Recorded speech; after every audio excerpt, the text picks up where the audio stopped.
upcoming events as well. And today, thank you so much, Google Cloud, for sponsoring us. We have Jenny Palomino. She's a technical curriculum developer at Google Cloud, and she will be presenting this topic, getting started with Google BigQuery. So Jenny, over to you. Let me stop sharing my screen. Yeah, thanks. Welcome, everyone. So I will go ahead and share my screen. Got the virtual world thing going on, right? Having to get things set up. All right, so on that note, so you hopefully received a link to access the lab. That's going to be the focus for today. So to kind of give you a little bit of an overview of what we're doing. So we're going to ensure that everyone can get actually logged into the Quick Labs environment. So Quick Labs is a way for you to actually have hands-on practice with Google Cloud products. So it's really great to kind of scale up your skills, just get introduced. We have lots of great training on Cloud Skills Boost. So the first link that you received for this training should be this page. So you see that there is a lab environment here. We have the join button, which if you haven't done, please do that. All right, so if you click on join, you are creating an account. This is a free account to access the training. The training itself, some of it is free and some of it does require credits. But after today, after you complete the first lab as part of this session, you will actually get 30 days of free training, or training at no cost, I should say, on our platform, Cloud Skills Boost, that has all these different training options for BigQuery and also other cloud tools. So hopefully you're excited about that. After you've created your account, you can actually go ahead and click sign in. So again, you want to use your account that you created for accessing the Cloud Skills Boost environment, and not log in with some other option, right? Your Google Gmail account or something like that. Otherwise, you will not have access to everything that you need to have access to. So let's kind of check in with everyone to see, has everyone been able to create an account on Cloud Skills Boost, and is everyone able to sign in? So if you're having any issues, please feel free to pop into the chat. We have a couple of helpers with us today. Okay, so yeah, a few people are asking for that link. No worries. That is why we're spending a few minutes, right, getting everyone situated. So we will have the link popped into the chat here. Give me 1 minute.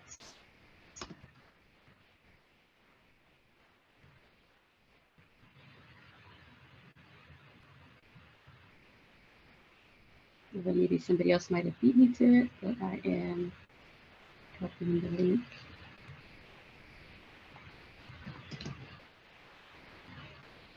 A few people are asking about the recording. Yes, so the recording is going to be shared, and Gracia or someone else can provide some details on that, but I believe that will be included in the post-event email. So I went ahead and included the link here, the correct link to actually join the Cloud Skills Boost platform. Is going to have this campaign code in it. So the campaign code is actually what's going to allow you to access additional training at no cost for 30 days. So you definitely want to use this link to create your account and get signed in. And as I mentioned before, we do have some support agents from our platform here, kind of waiting to help you and answer questions. So if anything comes up and you need, kind of some one-on-one, we can send you to a breakout room with one of our agents, and they can help you, get situated, kind of, address any sort of issues that might have come up. So as we're getting everyone logged in, creating their accounts and getting logged into the Cloud Skills Boost platform, just kind of briefly introduce myself. So Grecia kindly introduced me as technical curriculum developer with Google Cloud. That is my latest identity, I guess, but as many of us, we've moved around a lot, right, to different organizations, and I've had a very varied career, I would say. So I've done a lot of different things. In the past, I was a GIS developer. So GIS is Geographic Information Systems, if you're not familiar with that term. So which means, that I kind of basically created like fancy maps, right, that show up on the internet. I was also a database developer. So I spent a lot of time working with mostly open source databases. So Postgres and MySQL, I see several of you, have had experience with those database platforms. Those were kind of my bread and butter. For a long time, I was a Postgres consultant. But I've also used Microsoft SQL Server. I've also used Oracle. And you will notice that I am actually using SQL and not SQL. I think that's a personal preference. And so I think that there's like the little battle, right, of like, do you say SQL? Do you say SQL? I just sort of prefer SQL. And so, but for the Google Cloud training, oftentimes you'll actually hear SQL. So if you are, I see a few folks here kind of saying they also have experience with GIS, a degree in GIS. That's awesome. So, the way that I ended up at Google was kind of interesting because after having, the sort of long career, right, doing different things around databases, right, which is like database development or creating, front ends, including mapping applications that tied into different databases, I went into academia. So I was actually faculty for a while at the University of Colorado in Boulder, where I used to live. And I was working as part of a professional program there. So it's basically a professional certificate for graduate students that were interested in kind of, really beefing up their programming and database skills. And that was a lot of fun because I got to work with people who, were actually applying these skills in, their everyday context, right, their daily jobs. So that was really a lot of fun. And then I was contacted by a Google recruiter to see if I was interested in exploring, creating training and leading training with Google Cloud. So that's kind of how it started. So now I've been with Google Cloud Learning Services for about 2 years. That's kind of my story. And yeah, as we kind of go through the session, feel free to pop any questions into the chat about anything that I'm presenting or anything that you may be curious about, about me or my journey or kind of what we do at Google Cloud and Learning Services. I'm happy to answer all of those questions. So I see that the link has been reshared, right, to log into the console. So if we can maybe have everyone use the raise hand option. So let's see if that is an option here, actually, under reactions. Yeah, so you click more reactions and maybe use a thumbs up, actually, if you have logged in to Cloud Skills Boost. That way we can make sure. Okay, so yeah, this is a question that you logged in with your Gmail account and it wants to give you a credit. That is a good question. I have not tried that. And so if it's going to give you a credit, that is not a problem, but you want to make sure that you actually did use the campaign link to join Cloud Skills Boost because I mentioned that you will get 30 days of training at no cost if you did use that link. So at some point, make sure that you have that link and you've actually gone through the lab as part of that link. Okay, you did use the link to get there. Great. Okay, perfect. I just want to make sure you don't miss out on any training. And wow, we have a full room of 62 people. All right, so I'm going to go ahead and get started with a kind of a short presentation, right, to kind of give you a brief overview of what BigQuery is and why we're so excited to show you how BigQuery works, its capabilities and functionality, then we'll dive right into the lab. So I don't want to spend too much time talking about BigQuery, but as I'm presenting, if you're still, logging in or you have any issues, please pop into the chat. We have support agents here that can help you, and you can be sent to a breakout room if needed. And of course, this presentation is also being recorded, so we should be good on that front. So let me go ahead and move over to the presentation.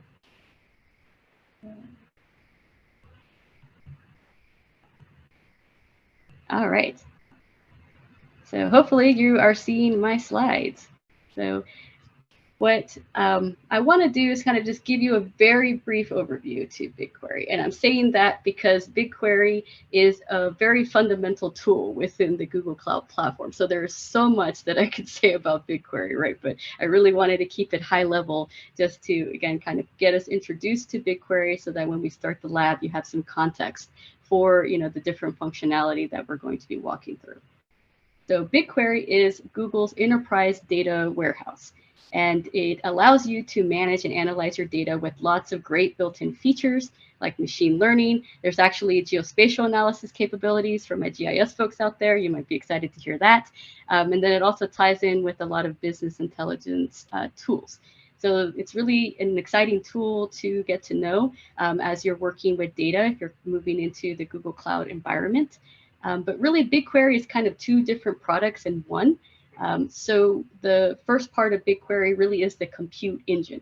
So the compute engine is what allows you to actually execute SQL-based queries, right? And these different functions that are available for machine learning, for geospatial analysis, and for business intelligence. But the other component to BigQuery is storage. So you can kind of think about this as like a front end and a back end, right? So we have the front end where you're running queries, and then you have the back end where the data is actually being stored. And the great thing about having that kind of separation between compute and storage is that you can actually use BigQuery in lots of different ways. So I actually see one question in the chat that I said it's a data warehouse. Is it also NoSQL? This actually ties directly into what I'm about to say. Yes, kind of. And so it sounds like an interesting answer. And so, but the actual response to that is that BigQuery can actually be used to run SQL-based queries on SQL-based storage, right? So that could be the data is actually stored in BigQuery. But if you actually have data stored, say, in Bigtable, which is one of our NoSQL database options available in Google Cloud, you can actually still run queries on NoSQL databases. So it's a very flexible tool, and that's what makes this whole kind of two-part product very interesting, right? Because that means you can actually store data outside of BigQuery, right? It can be in other database options within Google Cloud, and it can actually be also on other cloud options, so AWS and Azure. So those are accessible through BigQuery Omni. And then you can also access, the data that's stored in BigQuery from other tools as well. So it's sort of this like kind of input-output idea, right, where you can go one way and go the other way within BigQuery. So its flexibility is, really a great point for, people that might have several different tools, might be working in several different platforms.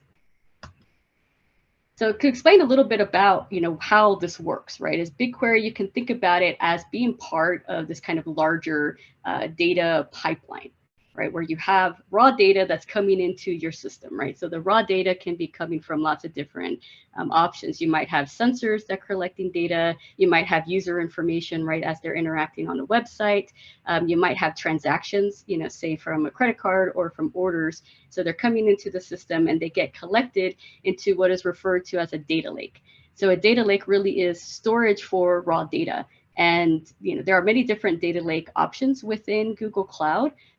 For example, we have some for transactional data, right? We have actual transactional databases that you can use, Cloud SQL being one option.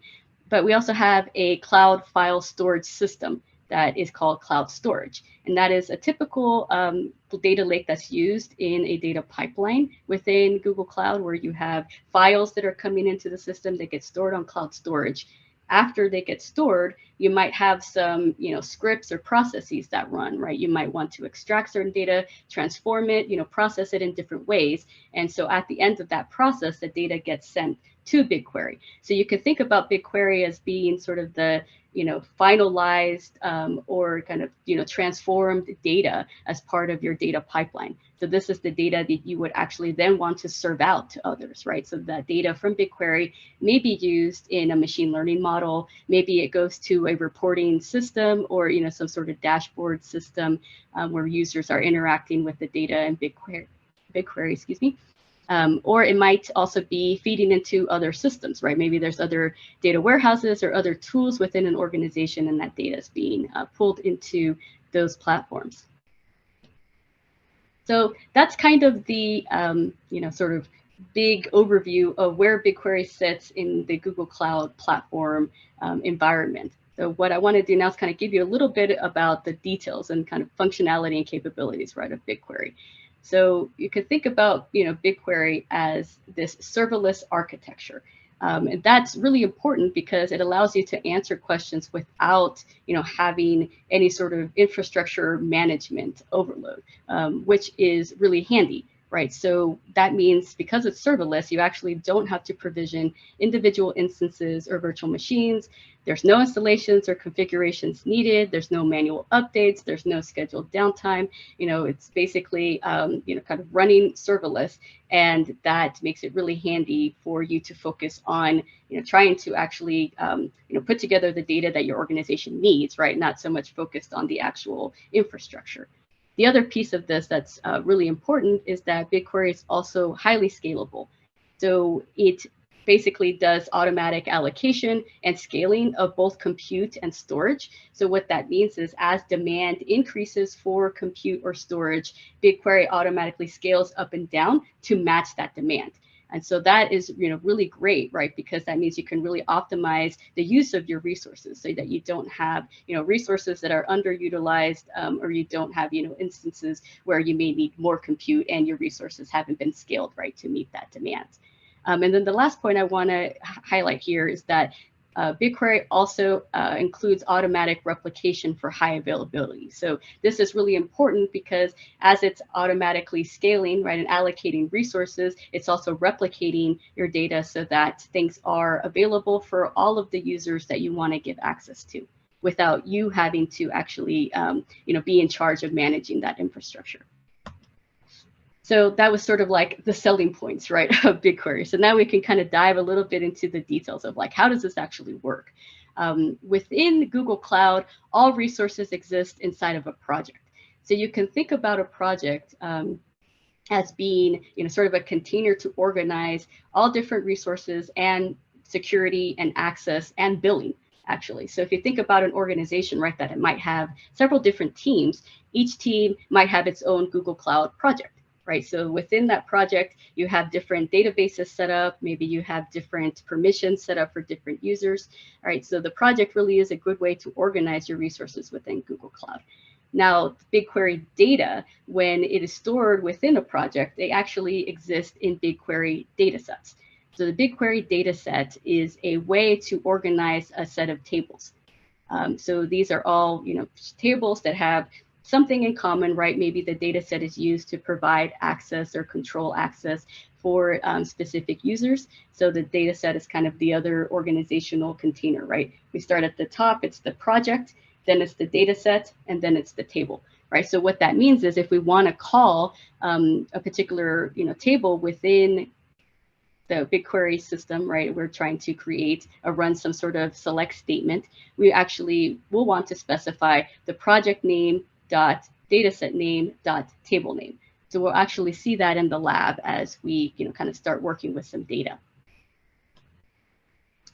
So BigQuery actually uses a distributed analysis engine, which is another really great thing about BigQuery, because it allows you to run queries very efficiently on large data sets. That's really the reason why it's called BigQuery, right? So its intention really is to support you in running queries on terabytes and petabytes of data. But obviously it can be very useful for smaller data sets as well, if your organization maybe isn't at that scale quite yet, but it can be supported, right? So you can sort of think big for your organization, right? Where do you want to go? BigQuery can definitely support that.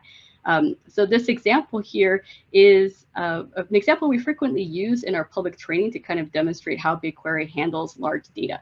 So in this query, the details aren't so much important, but you can kind of see the different components that it's selecting several columns from a particular project name. The data set here is called Wikipedia Benchmark, which is a data set that contains lots of different tables of different sizes. So this query right here was actually running on a table that had 10 billion records. And the other components of the query is that there's some filtering, there's some grouping, there's some ordering. So those of you familiar with databases know, that grouping and ordering in particular can be quite computationally, heavy, right? So it might take a little while to run those kinds of processes on really large data. So the point of this demonstration here is just kind of quickly show, that BigQuery can run these sorts of processes, right? Grouping, ordering, and so on, quickly and efficiently. And that's a big selling point of BigQuery. For running these kind of processes on 10 billion records, only took elapsed time was 2 minutes and 21 seconds. And so, one thing that I think is really nice about BigQuery is that you can access it in so many different ways. And what we're seeing here is the BigQuery console, which we'll actually be working with in the lab. And the console is nice because you can kind of see all the different components of BigQuery at once, right? We see, on the left side, this drop, or I shouldn't say drop down, a list, right, of all of our different data sets. We have a query window where we can actually run ad hoc queries. And then we have a results window and execution details, right? So we can kind of monitor what's going on in the query as we go along. So last slide, and then we'll get to the hands-on piece. You might be wondering, like, okay, that sounds awesome, right? But how does BigQuery actually do this? So BigQuery is optimized for high read situations. So if we think about, how it might be different from a relational database, right? A traditional relational database uses what is called record-oriented or row-oriented storage, right? So things are stored as a row. So as you're running select statements, it's actually running across that entire row, right, and getting all of the information. So that is really useful for transactional, databases, right? And so as you're wanting to, kind of write back to records and sort of keep track of things, run record at a time. BigQuery, since it's actually intended for analysis and reporting, is optimized for reading, not so much for writing. And so the idea is that BigQuery actually stores columns of a table as, sort of separate, compressed, encrypted files that are replicated. And so that way you can actually have high availability, things can run, really quickly, because as you call a query, it is basically grabbing only the columns that it needs at that time for that query. So that makes it really efficient to run. Also, because columns in a database all contain the same data type, BigQuery can actually compress the column more effectively, more efficiently, right? So that actually is what contributes to BigQuery storage being fairly inexpensive for large data sets. So that was kind of a whirlwind introduction, right, to BigQuery. I covered a lot of stuff, but try to keep it high level. So definitely feel free to ask more questions in the chat as we go along. So we already have a question. Awesome. Do we need to have a predefined schema? So, well, it depends on what you mean by need to. And so with BigQuery, you can actually have it read data and automatically identify a schema as the data is being read. So you do have that flexibility. I would think that, that could be really useful for applications where you have things happening in real time, right? Some streaming data, and maybe something is changing and you're getting different, kinds of data coming in at once. But generally, I would say, like, I think most database, developers or admins would say it's good to have a predefined schema in advance, right? Rather than kind of reading it on the fly. But that capability is there if needed. So this last page here, I just wanted to kind of highlight a few links that are going to be shared with you after the event. So it's going to be a post-event email. And so in particular, I wanted to kind of talk a little bit about these resources on the left, which are the additional training options that I am recommending from Cloud Skills Boost. So there's lots of stuff in there. If you start doing a search for BigQuery, you're going to see so many different things. So I wanted to kind of highlight some, really good introductory labs that will highlight different functionality within BigQuery, including a GIS lab and a machine learning one that are good, introductions to those functionality in BigQuery. And then in particular, I wanted to highlight this quest that is called BigQuery Basics for Data Analysts.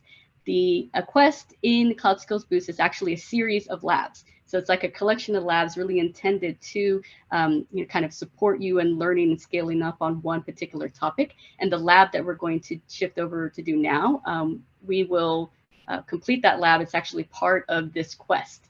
So you will have actually started a quest already. So that's really great. You can explore the other labs that are in that quest and continue to scale up on BigQuery.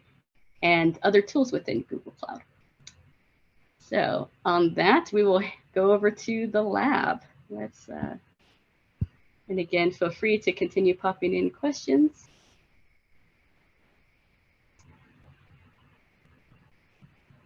And I guess I should check in one last time.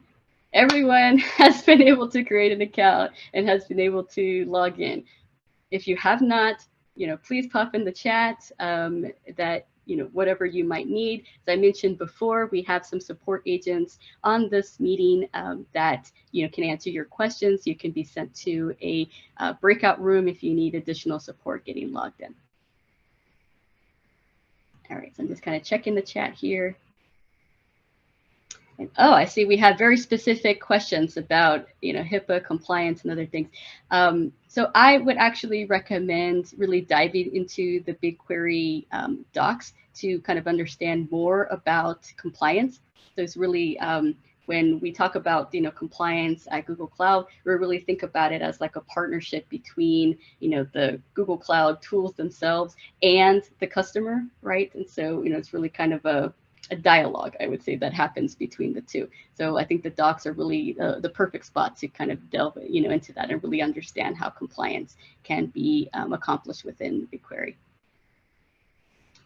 So hopefully you've logged in and you've seen this version of the lab, which has the green button. So this can actually show you whether or not you're logged in, right? If you're still seeing the button kind of grayed out, that means that you actually are not logged in, so you can't launch the lab yet. Right? So make sure that you're able to see the green button. I want to kind of go a little bit over the Quick Labs environment so you have some idea of like where we're headed, right? Because as you can see, when you start the lab, you actually are on a time limit, right? So we have 30 minutes to complete this lab, which will be plenty of time. We'll be going through it together. And then you are also able to create the lab, or sorry, I should say start the lab again as part of this 30-day period that you will have access to Cloud Skills Boost. So you can go through this lab again, on your own, if something you just want to review and kind of get a sense. But there are definitely other labs on BigQuery that you can use. So the virtual screen environment, right? I have the lab on this side, so if you see me kind of looking off camera, that's the reason why I'm looking over there. And then I see we have a question here in the chat from Kyla. It's having trouble. Seems like you're able to log in, but then the site is weird. So if you want additional support, can you pop into the chat? We can send you into a breakout room with someone and get that sorted out. Thank you. So the Quick Labs environment. This is where we provide all of our hands-on training for Google Cloud. And that makes it really handy because you have like kind of one place, right, that you can go to get hands-on tutorials where you will actually launch your own Google Cloud project. And so this is a really great thing about the Quick Labs environment, because as you click Start Lab, there's actually an individual Google Cloud project that's provisioned just for you. Right, so that's really great because you can play around in that project, do whatever you need to do without impacting any other learners, right? They are all also in their own Google Cloud projects. So that makes it really handy to play around, right, without any sort of fear that you might mess up anything for anyone else. And then also, if you already happen to have Google Cloud projects at your organization, this is another way to play around, right? Because you can play around in this sandbox without having to actually play around within your own organization's projects. So that's one great thing about the Quick Labs environment. You can also see here on the right-hand side of the page, we can click on these different hyperlinks, which actually send us to that part of the lab. So that's really handy because as you're working through a lab, you can kind of jump around as you need to. But I also recommend when you first come to a lab, before you click Start, kind of take a look at what the lab is actually doing, right? What are the different steps that it's going to walk you through so you get a sense of where you're headed. And then I also want to point out at the end of most tasks, you will see this test completed task. And so these are actually built-in tests that will allow you to check how you're doing. And so you will actually get a green little check mark here. And so if you have completed the task successfully, and then it will actually give you a message as well if you have not completed it successfully, usually with like a little hint. So that can be really handy, right? Because you want to be able to complete the lab successfully in order to, in this case, unlock the 30 days of additional training. The other way that you can check your progress actually is in this sort of yellow rectangular box here. If you click on that, it expands out and you can see that the same, test names, right? Query a public data set, query a public data set are here. You can also click check my progress here. And this view is really nice because you can actually see all of the points that you have accumulated for that lab. So you can see where you are within the lab. So go ahead and minimize that. So I am going to do kind of a brief, overview of what the lab is doing, just very brief, and then we'll get started. So in the lab, we're basically starting with some setup and requirements, right? And what will happen is when you actually click Start Lab, you will see this little window come up here on the left side panel. And that window is going to give you a few different things. There's going to be a button to actually open up the Google console. So that's what's going to take you to your own project. And then you'll see a username and password. And then you might have noticed so far that I've had this incognito window just kind of hanging out. You might be like, why is that there? We recommend when you are going to log into the Google Cloud Console that you actually log or open up an incognito window and log into the console that way. That is particularly important if you actually do already use Google Cloud at your organization, because you don't want to accidentally log into your own organization's Google Cloud project, right? You want to log into the project for this particular lab for lots of different reasons. Obviously, if you're kind of testing and experimenting, right, you want to be able to do that in an environment that is not your organization's environment. And then the other thing is for labs, oftentimes the Google Cloud projects will have specific resources provisioned for you, right, for the lab. So it might be data sets that are available in there, maybe virtual machines that have been pre-created for the lab. So you want to make sure that you're in that lab environment. So the incognito window can be a great way to do that, to make sure that you don't accidentally log in, right, to your existing organization's Google Cloud project. So after this sort of beginning stuff, we're going to go ahead and open up BigQuery. We can see here we have sort of this navigation panel that we're going to see. We're going to be able to click on BigQuery.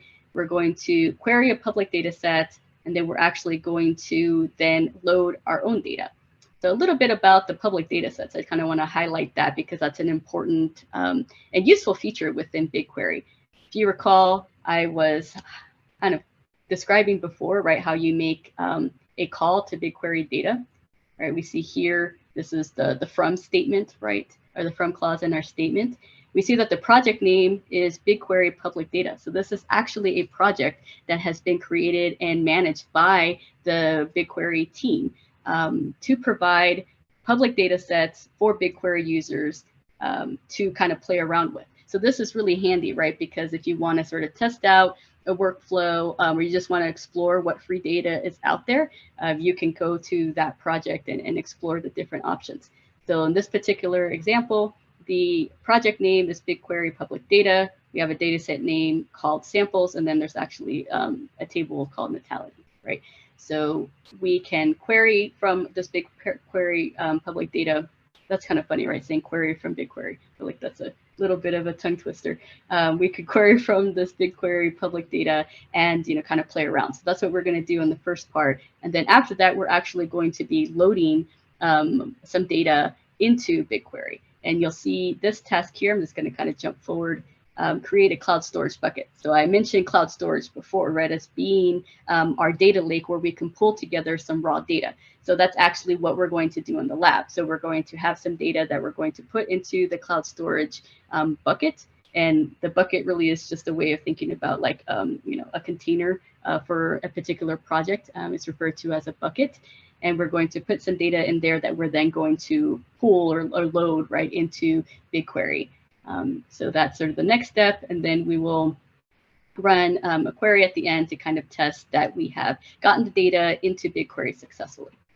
So overall, this is a very simple lab, right? It's not intended to like teach you like how to write, you know, SQL statements or, you know, that kind of thing. It's really intended to kind of just showcase like how BigQuery works within the cloud environment, how you can read data into BigQuery from cloud storage, and then the other labs that are available in the quest that I mentioned before that you'll get the link to in the post-event email, really kind of go into the details of that. So any questions before we click Start Lab? Because once we click Start Lab, the countdown begins for the 30 minutes. We want to make sure everyone is ready to go.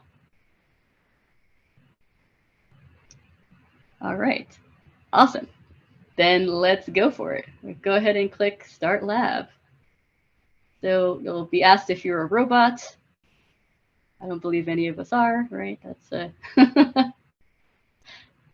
and you see that it launches fairly quickly. There are some labs that might take longer, and you'll get a little window here that says something like, you know, provisioning resources, you know, will be completed in 2 or 3 minutes or something like that. That's typically whenever there are like virtual machines and other things that are being launched for you as part of the lab environment, you might see that. And so, but you see here that, you know, I have the Google Cloud console button, right? So I can go to the console and I have my username and password. And then I also have my project ID. So this will come in handy later whenever we want to create a bucket in cloud storage, because we typically like to use the project ID to name the bucket so that it is unique, right? So that the bucket name matches the project name. And so, okay, so I see here someone saying that they were asked to provide a credit or a token. So you want to make sure that you actually did log in with the link that we gave you all before. I'm going to pop it back into the chat. So this is the link for the campaign, which will allow you to access the lab at no cost. So be sure to use this link and then create your account and then log in. If you are still having issues, you can pop into the chat and then we can send you into a breakout room with somebody.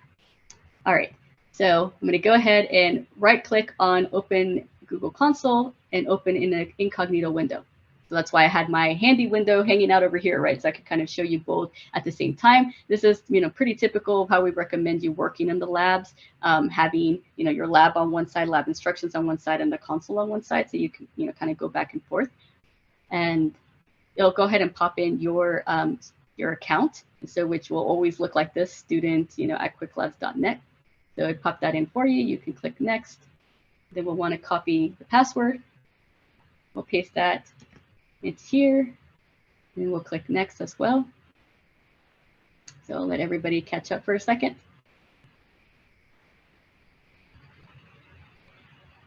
So sometimes you'll get a window that's asking you to accept a terms of service. In this case, I did not get that, and I'm not entirely sure why, but sometimes you will. So you can see, you know, what account you're logged into on the Google Cloud Platform if you kind of hover around this, you know, circle on the corner.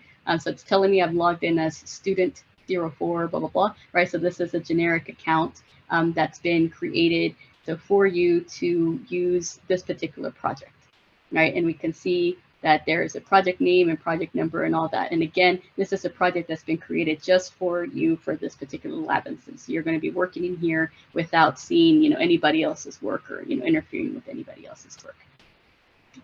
So we have now done the first part, right? We are logged in. We kind of zoom down a little bit and, you know, check out some of the options within the Google Cloud Console. So if I hover over these 3 horizontal bars, which I've heard it referred to as a hamburger before, which I thought was really cute, we can see that we'll get the navigation menu to come down on the left-hand side. I can also, you know, minimize that, right, or kind of close that up if I don't need to see it. So, but the navigation menu is really great for quickly accessing a lot of things, including BigQuery, right? So you can see BigQuery kind of here in the middle. But if you are interested or you're working in a lab that's for a different tool, you can click on the more products and then it'll expand out to show you other options. So before we click on BigQuery, I also want to point out something else in the Cloud Console here, which is the Cloud Shell. So if I hover over this button over here, that's kind of like a rectangle with a play and sort of an underscore, that is the internal Google Cloud project cloud shell, which is a terminal basically. So if I were to click that, you can see that there's a terminal window that opens up at the bottom. That means I can actually run commands. So this is like a command line interface to interact with my resources in the Google Cloud project. So that can be really handy, and we will actually be using that later in the lab. So I'll let it finish what it's doing here. And then let's go ahead and go over to BigQuery.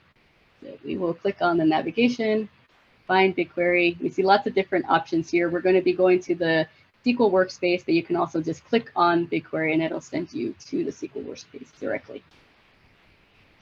So here you'll also be asked to accept, or sorry, this isn't accepting the terms. This is actually just some information that shows for the first time actually that you go into BigQuery. So there's a quick start guide and some release notes if you're interested in exploring that. I'm going to close these little callouts, but there's lots of different callouts that will open. So these things are opening basically because this is the first time that this project is being used. If you are in your own Google Cloud project, you actually won't be seeing like all of these little windows, popping up all the time. And so, yeah, so we have a question here about accessing data in other clouds. Awesome. If I can put a pin in that until after the lab, I'll definitely come back to that.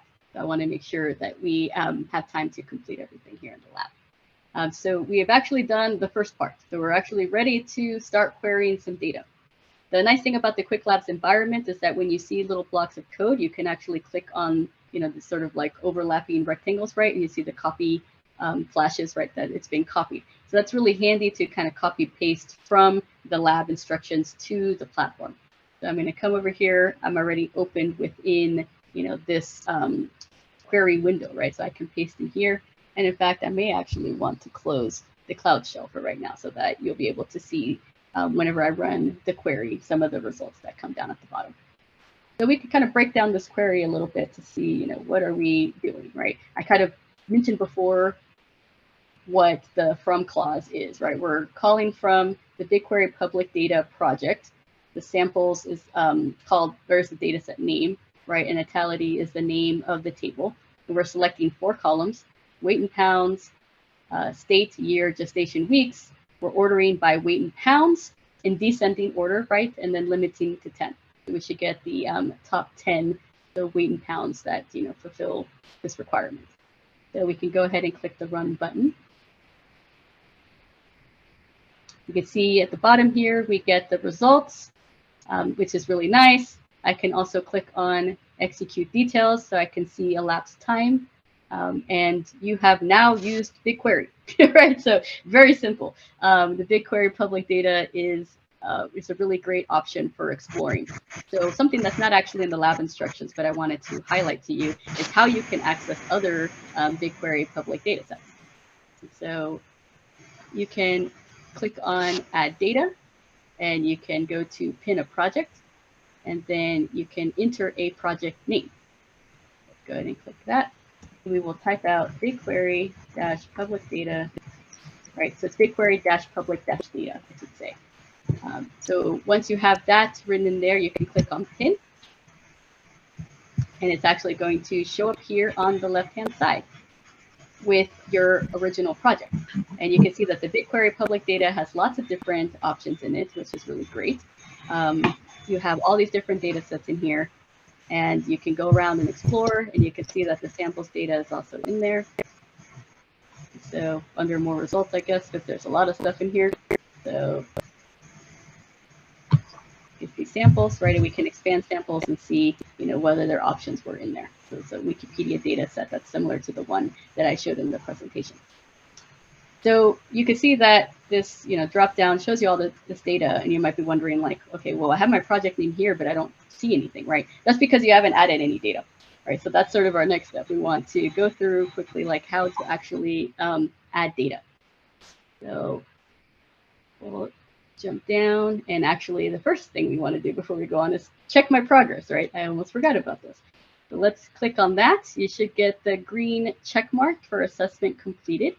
And just, an FYI about this, sometimes, depending on the complexity of the test, it might take a little bit for you to check to actually get the green check mark. So if you click on it and you haven't gotten it right away in a different lab, just like wait another 30 seconds to a minute. These tests are actually running API calls, and so to the Google Cloud project to check that certain things have been completed. So in this case, it's actually checking that the query that you've been provided has actually been run in the Google Cloud BigQuery console. So let's move on to the next step here. We're actually going to load some data. So the first thing to do when you want to load data into BigQuery, if you're using the console, right? So this is assuming that you're not programmatically doing something, which is a whole kind of other process, right? If you're using the consoles, you want to make sure that you're creating a data set for data to be loaded into, right? So that's what this first step does. We are going to click on the 3 dots here next to the project name, and we're going to click Create Dataset. So we're going to be asked to provide a few things. Another kind of heads up about the Quick Labs environment: if you're actually given a specific name to use when you create a resource, be sure to use that, because it actually will check for that particular name as part of the test. So that's part of the reason why you're asked to name a data set this, or name a cloud storage bucket this, or that kind of thing. So the test can accurately kind of test that you're completing the steps that have been provided. So we will call this data set baby names. And then it says to accept the other settings as default, but I kind of want to just briefly explain what they are. That way you're not just accepting them and being like, what is going on? So the data location, we always recommend that you choose a data location that's closest to you. So definitely, take a look at that. It doesn't really matter for this lab, right? Because this is just sort of we're playing around. But, for creating an actual BigQuery data set in your project, you want to make sure that you do that. Then you can also, for the US and EU, there's actually this option to use multiple regions. So that's basically just a way to optimize, if you're going to, have data in one region within the US or within the European Union, it kind of optimizes how people access that data. So I am just going to choose the US multiple regions here in the US. And then this is if you want to set, a table expiration. We will not be doing that. And so, but this is an option. If you want the table to automatically be deleted after a certain number of days, you can do that. And then there's also advanced options here for encryption. Again, not going to go through those, but I do want to highlight that Google Cloud provides lots of different options for encrypting, including customer managed encryption keys. So if you're interested in that, you can definitely do a quick search for customer managed encryption keys and learn all about that. But those are definitely options within BigQuery. So after we've provided the dataset ID, right, we're calling it baby names. We've chosen a location. We're going to go ahead and click Create Dataset. And you'll notice here that the project ID was already populated. You can actually change that to a different project if you wanted to, right? But if you were going to create a data set in a different project, you probably would already be logged into that project, right? So I'm not really sure exactly what the use case for this would be, but maybe you have, certain permissions in one project and not another. You have certain access, to data in one project and not another, right? So that could be one reason why you might be doing that. But in this case, we're going to keep it in this project. And we'll click Create Dataset. And we see we created a data set. Awesome, right? So again, if I expand on that, I get nothing, right? That's because we've created a data set, but we haven't actually added a table with data, right? So that's going to be our next step. We want to make sure to check our progress, right? Assessment completed. And then we can also expand out the rectangular box here to see where we are. This one might take a minute to populate. If you were being impatient, you could actually click on check progress again. But we notice here it populated, right? So far, we've completed the first 2 tasks of querying a public data set and creating a data set.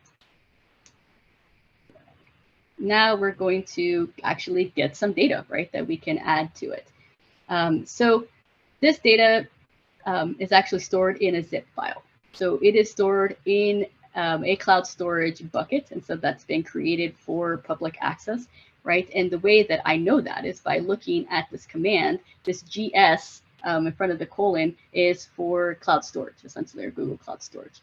So anytime that you see a link that looks, like this, right, that has a GS in the front, that means that you're referencing something that's in cloud storage.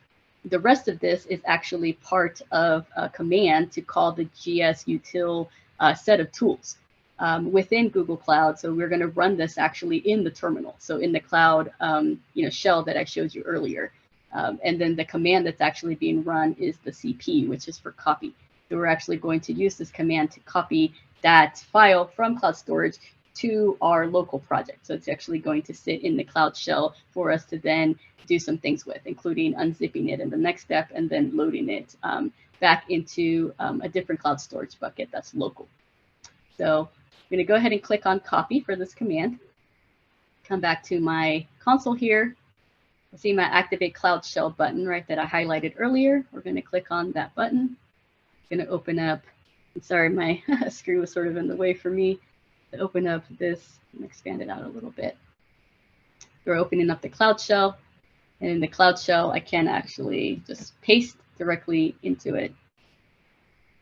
And click. And it's going to ask you to authorize. So you definitely want to authorize that. And we see that it has finished. So it's copied over one object, relatively easy. If you are interested in actually seeing how you can tell that it's been copied directly, you can actually use any sort of bash commands that you may be familiar with. So one that some people might be familiar with is ls, right? So ls is a way to list files within a terminal environment. So we see here that babynames.zip is now sitting in here. That's great. And then we're going to go ahead and unzip that file by copying the next command, which is very straightforward, unzip and then the file name, right? So we're going to hit enter and we see that it zipped all of these files. We run ls again, we see the original zip file plus all of the other text files, right, that have been unzipped. So now they're sitting here local, and we can then create a cloud storage bucket locally to then load them in. So you might be wondering, like, what is up with this workflow a little bit, right? Like, why am I going to one cloud storage bucket, bringing those files locally, and then putting those files locally into cloud storage here, right? So what this is trying to kind of simulate is a more complex data pipeline, right? Where you might have data like elsewhere and you need to bring it right into your project and then store it in cloud storage within your project. And the reason for that is when you create your own bucket in cloud storage, you now have access to, basically fully manage that bucket, right? Versus that other cloud storage bucket that you were referencing, maybe you only have read access, right? So you want to read data from that other bucket, bring it to your own bucket, and then now you can fully manage it. So that means like you might be able to, edit or delete or do whatever you need to do, like before you actually get it into cloud storage. So this is kind of simulating that workflow that you might have, data already in other data lakes, and you're trying to bring it into a data lake that you fully manage, right? So the term, right, the idea of data lake is storage for raw data that's in cloud storage or any other, data lake option. You're bringing it to a data lake that you actually manage. So we're going to create our own cloud storage bucket to load some of this data. So that is our next step. It's very easy to create a cloud storage bucket. We can actually use the navigation menu to go to cloud storage. So we can click on the navigation menu, find cloud storage. I recommend using the right click so you actually don't close your BigQuery window, but if you did, that's okay. You can actually come back to it. But if you right click on browser and open a new tab, you can have your side-by-side tabs, right? One for BigQuery, one for cloud storage. We see here we have nothing in our cloud storage, so we want to go ahead and create a new bucket. We go ahead and close this, but you'll see that these windows open up a lot of the time to give you, tutorials and other sort of hints for working in your product. So that can be really handy. We'll create the bucket. Now it says to give your bucket a universally unique name, which is pretty vague. So we typically say use your project ID as the cloud storage bucket because it is unique, right, to your project. So if I'm back in the lab instructions, I can actually click on this, double rectangular thing to copy the project ID, and I can paste it here into the project or the bucket name. And then just like I mentioned before, when we were creating the BigQuery data set, right, there are different options for choosing where to store the data, for defaulting the storage classes, how to control access and all that. So we're going to skip all that for now because this isn't really intended to be a cloud storage training, but I can give you links for additional cloud storage docs if you're interested in that. So we're just going to go ahead and put the name in here and just go straight to create. which we're going to leave all of the defaults for now. So a bucket has been created. We can see that. That's awesome, but it's empty because we haven't put anything in it yet, and that's all right. That's going to be our next step. But we're going to come over here and click on Create a Bucket, all right, to make sure that we get our little green check mark. We have done it successfully, right? So we can now move on. Now it's saying, okay, the last step here is that we'll want to run another command in Cloud Shell, right? That's going to move one of the files that we brought locally to our terminal, right, to our Cloud Shell environment. We're going to move one of those files into this new bucket that we created. So we can copy that and actually go back to our Cloud Console. Within here, you actually could open up another Cloud Shell if you want to, but I'm just going to go back to my original one. I'm going to paste it in there. And as that's running, I can kind of go through. Oh, actually, it's not going to run yet, right? Because you see it's actually saying your bucket, right, in those like kind of brackets. So we actually need to replace the bucket name with our bucket. So again, I can come back over here to the lab instructions and copy the project ID if I want to. So that'll make it easy rather than having to minimize my screen here for a second. Okay. So the command is actually using the jusutil set of commands again. It's using the cp command, right, copy, and specifying this particular text file. We're going to copy it to cloud storage. And again, you can always tell that it's a cloud storage link, or kind of like a URL essentially, by the GS in front of the colon, right? And we provided our project name. So it's going to copy. And then if we go back to the cloud storage, we can refresh, and then we would see that our file is in there. One plug for cloud storage, really useful for storing all kinds of files. So you can actually just upload stuff directly from your own computer too. So if I click on upload files, these are all things that are on my computer now. So I could actually upload something if I wanted to. So that makes it really handy for just trying to like get stuff right into cloud storage where you can then put it in other places, including BigQuery. So we've now created our bucket. We've loaded data into the bucket. I'm going to go ahead and click on check progress. And I'm just going to check the chat here to see if there are any questions. Not yet. Cool. So we will keep going. You might be getting worried about the time, but we will be fine. I promise you we will finish it in the 8 minutes. So you will get your full credit for this lab and unlock the additional 30 days of training. All right, so now we're actually going to load the data from cloud storage to BigQuery. So again, we were kind of trying to simulate a workflow, right, where you might have read access to data somewhere else, and you're trying to bring it into your own data lake that you manage. In this case, we're using cloud storage as the data lake. And I heard someone starting to talk. I wasn't sure if someone has a question. Okay, so you're getting an error. So syntax error.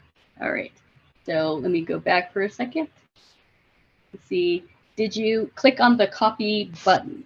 So that might help, because when you paste it, then it actually will paste all as one line. Sometimes if you start like kind of typing it yourself, it can get a little bit, funky, just because you maybe have like extra spaces and all that. So this is meant to kind of encourage you to, use not new lines. Essentially, you kind of want to use the whole line. Although there are ways to include lines, which is kind of using the slash. And so, but that's for more complex commands. So in this one, should be all one line. And then also you make sure you want to replace the bucket's name. I'm going to click in here. You want to replace all of that's in the bucket name brackets, right? So now it's GS : / and then your actual project name. So you get an error to create a table. Okay. So let me backtrack for a second. So those that were having issues with the new line, did that resolve your issue? And so feel free to pop in the chat. And so for the new message that's come in on the chat about getting the parsing message, yeah, we may want to send you all to a breakout room. So I recommend all of you being sent to a breakout room with a support agent to see exactly what's going on there, because I want to make sure that we have time to finish the lab for those that are able to continue. So, please pop in the chat that you need to go in a breakout room, and you will be sent there with one of our support agents. So, all right.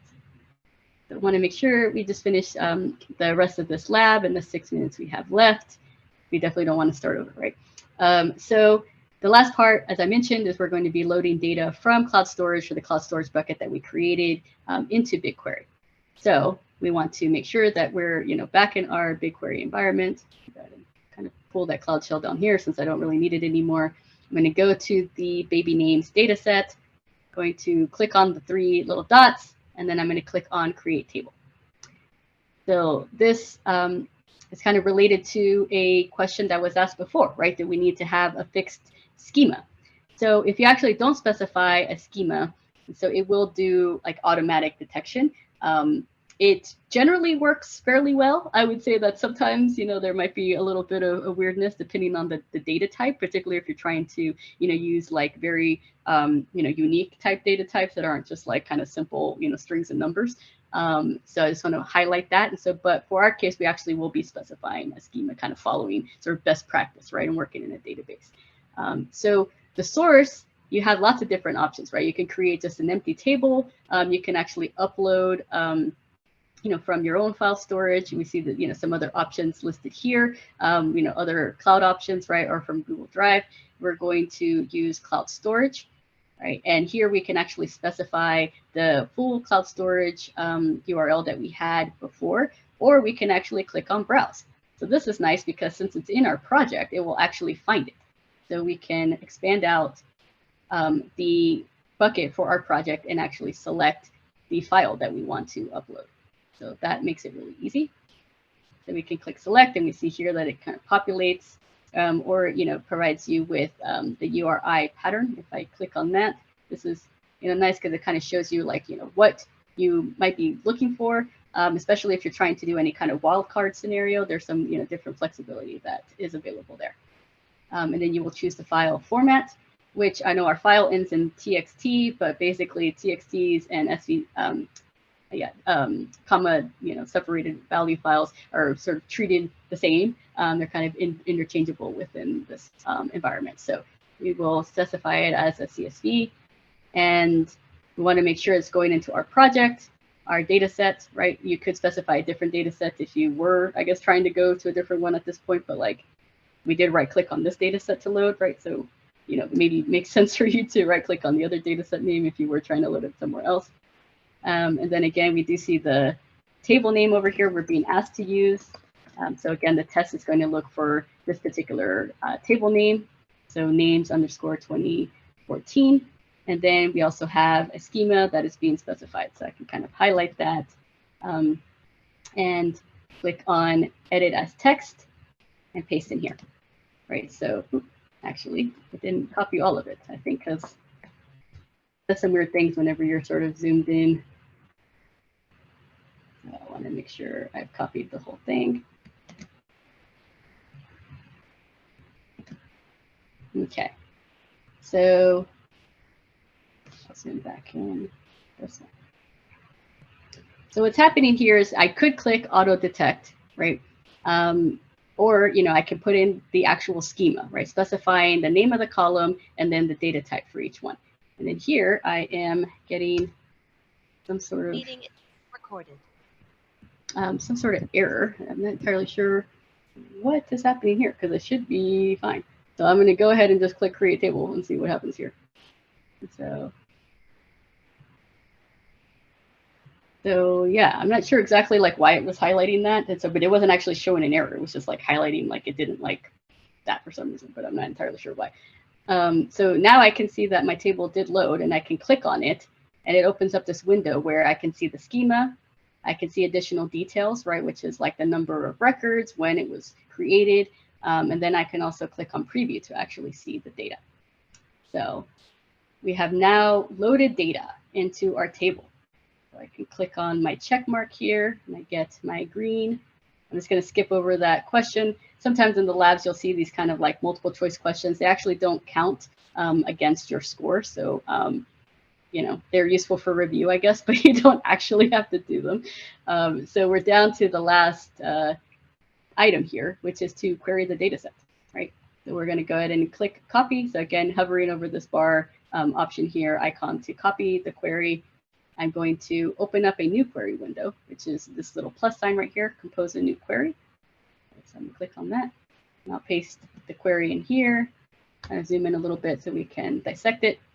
So we can see this query is pretty basic, right? We're selecting name and count from this table, or sorry, from this data set and this table name.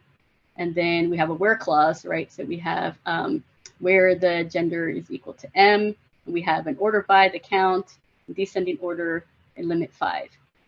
So take a look at this line right here. What do you notice? Anybody notice something different about that line? Maybe not. Notice that you actually haven't specified a name. And so for the project, let's go ahead and click run, because I see I'm like running out of time here. And I want to make sure that it runs, and click check my progress. So be sure to do that real quick. Okay, so we have now finished the lab. So what I want to point out here is that you notice there actually isn't a project name, right? We kind of skip directly to identifying the data set name and then the name of the table.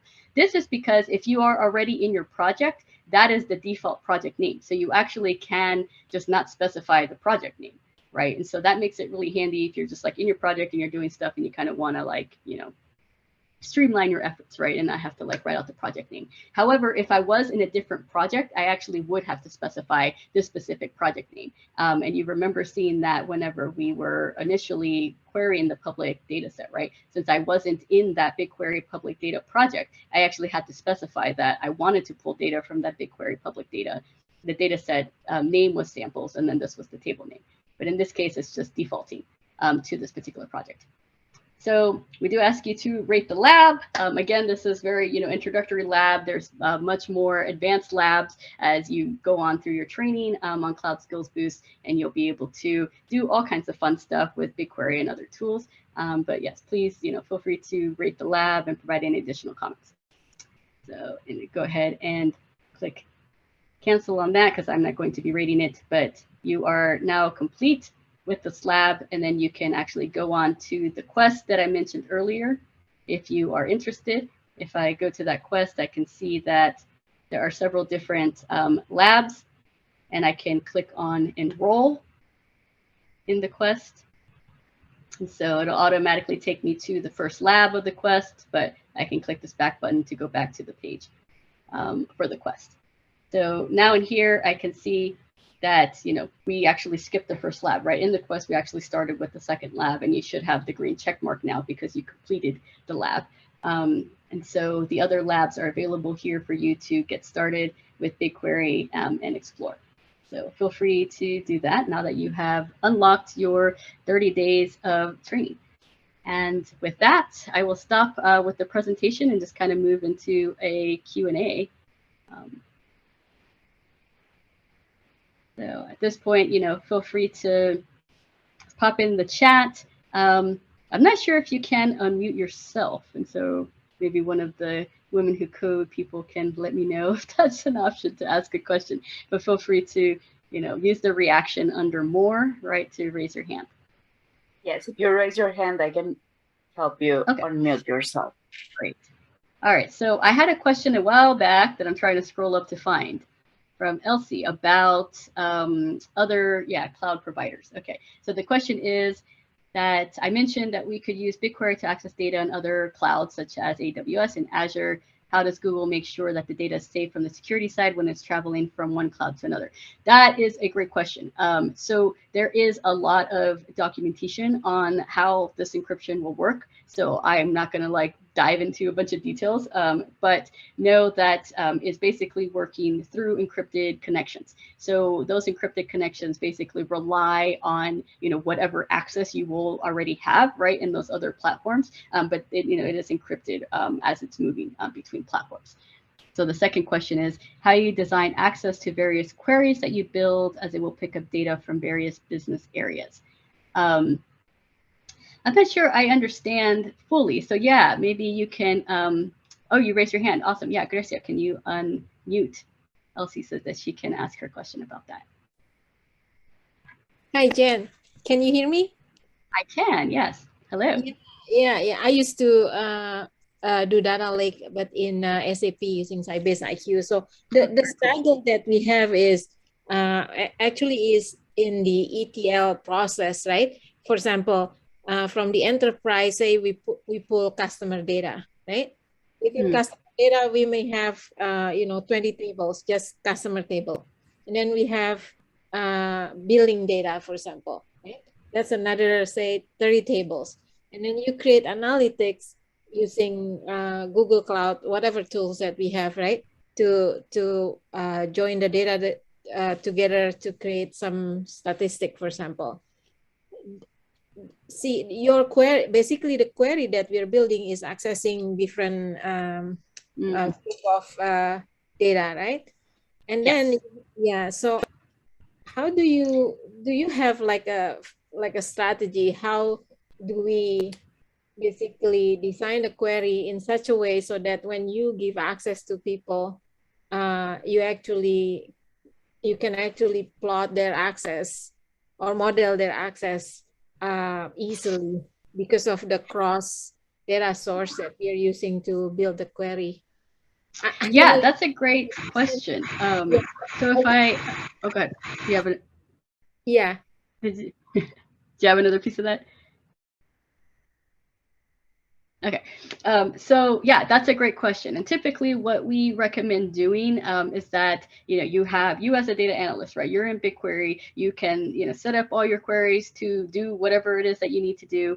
Maybe as part of that, you might be creating some temp tables or something like that, right? It depends on, I guess, the complexity of your query. And so, but you can actually, set up so that you can share the results of the query only with certain people. You might, just want to then either share the results directly with certain contexts within your Google Cloud environment, or maybe you create some views and those are shared. I think there's lots of different strategies. It really, I think, is kind of use case dependent. And so, but I think the point of it is that you can actually think about BigQuery as kind of being that centralized place where you could actually bring all of those data sets together. Right. So the idea would be that you would find whatever strategy might work well. Like I said, it could be like a temp table type of situation. Maybe it's like a view type of situation, but you can control, what people see based on giving them access to different views or different temp tables. Kind of just depends on like ultimately what you're trying to do. And so, but I hope that kind of helps to explain that a little bit, how that works. Yeah, I think it makes sense. So basically it's use case dependent. It's very tricky in reality. Anyway, I have one question. I think other people have a lot of questions, but I want to ask the question to you. I'm looking for visualization application or tool that can be used on this BigQuery. Okay. There's basically two options that are the options that we recommend. And so I guess I'm going to try to pull them up. For some reason, it's not allowing me to type. Hang on a second. Oh, because I think it was asking me about. So the two options that we recommend are Looker and Data Studio. So they kind of have different use cases. So Data Studio really is intended more for, I would say, like individuals trying to do some kind of data, analysis and reporting and visualization. Looker is actually more of an enterprise level tool. So the point of Looker really is to provide everything that you could think about in, an enterprise environment, right? You might want data governance, you might want data models, right? All this kind of more complex ways of representing your data for your users. So Looker provides that functionality. So both great options, I think, just different use cases depending on what you want to do. Okay, got it. Thank you very much. Yeah, thank you for the questions. Heidi has a question, so let me answer the question in the chat real quick before I get to your question, Heidi. So there's a question about HIPAA compliance. Yeah, so I mentioned that earlier, that you can think about compliance within Google Cloud, again, as like being a conversation or, sort of a partnership, right, between like what you need and what the tool does. And so, but there are, I would say, ways and support, right, for actually implementing compliance within Google Cloud tools. So what I would recommend is actually, just doing some investigation of the docs that really kind of go into the details of each product, and so of how you can actually implement compliance and data governance essentially within those particular products. And now Heidi. Thank you. You're welcome. And thank you for a wonderful walkthrough. My two questions are, is there integration of BigQuery with Git? And is there, my second question is, does Looker integrate with BigQuery so that you can pull in some of the standard models and functions to keep your, your SQL queries uniform within a team? Yeah, that's a great question. So I'm actually going to answer the second question first, because I was just talking about Looker. So Looker actually connects to, like, I want to say over 50 different database dialects, including BigQuery. So you can see that Looker actually is much more of a multi-cloud and multi-platform tool than a lot of the other cloud tools, right, in Google Cloud. And so, yes, Looker, definitely you can connect your BigQuery data sets within Looker to basically create data models on top of those data sets, right? So then you can kind of curate a standardized experience, which is what you were asking about, right? So that really is the intention of Looker. So it uses Looker modeling language, or what's called LookML. So to kind of give you some key terms that you can search on if you're looking for some additional information on that. And we actually do have some labs and training in Cloud Skills Boost on using Looker and Data Studio for those that are interested. So once you're in Cloud Skills Boost, you now have your 30 days of training at no cost. You can do some searches for those and kind of explore how that might look.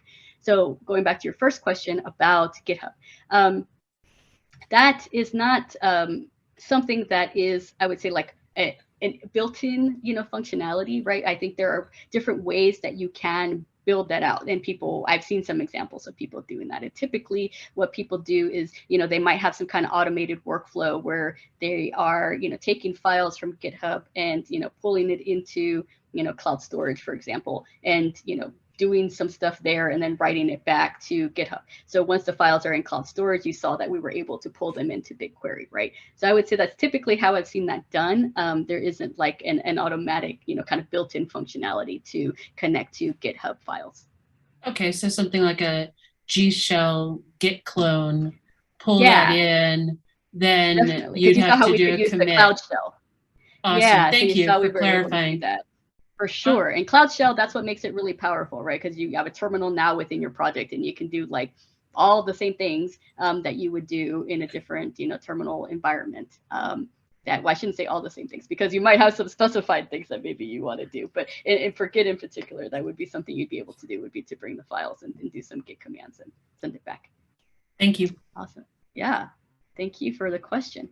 So it looks like we still have about 8 more minutes for the session. If anyone has any other questions about, Google tools or about training or about your own, career journey. So if anyone, has any thoughts there, I can, make a plug for the data engineering certification.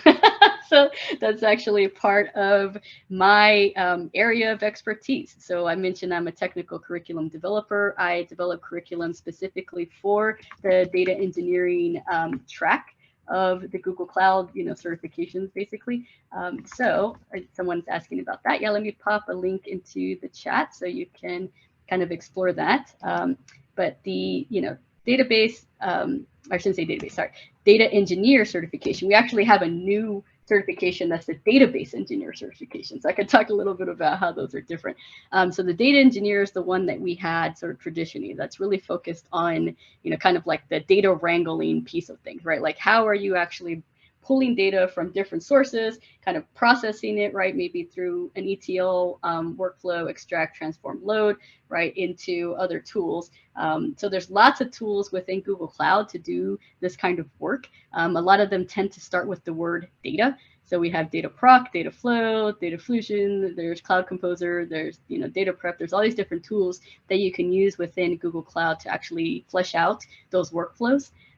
So the data engineer role certification really focuses on those suites of tools, including BigQuery. So I would say they're kind of centered around trying to get the data into a kind of final, sort of data warehouse, which would be BigQuery, or maybe some other, platform that you want to do some heavy read and writes potentially too, in which case we recommend Bigtable, which is one of our NoSQL database options. So that works really well for situations where you might have some high writes, right? Not just reads. I mentioned before that BigQuery is optimized for high reads, but not really optimized for writing data. Bigtable is a great tool option if you need to be able to do high writes.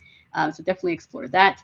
The database engineer is a newest certification that has come out in Google Cloud. And that is intended to really focus on the actual databases within Google Cloud, because we have so many different options. So I'm going to pop the link for that one in the chat as well, and highly recommend going through those. Within Cloud Skills Boost, you will actually see courses that are called Preparing For. So they're preparing for certification. So you can actually search for preparing for, data engineer, professional data engineer, or, whatever other option you might be interested in, right? It doesn't necessarily have to be just data engineering. You may be interested in, exploring the associate cloud engineer, which is kind of our entry point to a lot of the certifications, right? So it's sort of an overview of, Google Cloud as a whole and how to kind of get started. And then there's also, other options such as the professional cloud architect is another option, but you can start searching for those within Cloud Skills Boost as well, and you'll see resources for those. The cloud database engineer is so new that we actually don't have any real training for it yet. So we're actually working on that right now. But I just wanted to make a plug for that. If you're not necessarily interested in data engineering part, right? You're not really interested in like the movement of data and the processing of data from like one platform to another. You're really more focused on functionality within specific databases, then the database engineer is a more appropriate certification. So yeah, so it's a 30 days of training we unlocked tied to the Google account that we logged in with. Yes. So it is logged. Well, and that's where, I'm not sure, maybe like at the end of this, if you want to stay on, we can kind of work through your use case specifically, but I'm not sure exactly how, you logged in. But the overall workflow that we were intending, right, was that you would use the campaign link that we provided and you actually create a Quick Labs account, and then you log in with that account. And so now that account completed the lab is what unlocks those, additional 30 days of training at no cost. I'm not sure how it works if you didn't create a Quick Labs account, but you actually used your own, Google account. So Meredith, if you want to stay on for a second after the training is over, we can kind of look at your use case and see what's going on there. All right. And if you didn't finish, you get another try. Yes. So you should be able to use that same link to go back on the same campaign link, and we can pop it in the chat again for those of you that maybe have missed it. But now, we should be able to, reference this recording, right? So I know that's going to be sent out. Yeah. So anyone else that might have, issues or questions about, the whole logging in thing or whatever, that can be where we end the session in a few minutes. But I want to make sure if there are any other kind of general questions that we address those in the last few minutes we have left of the recording.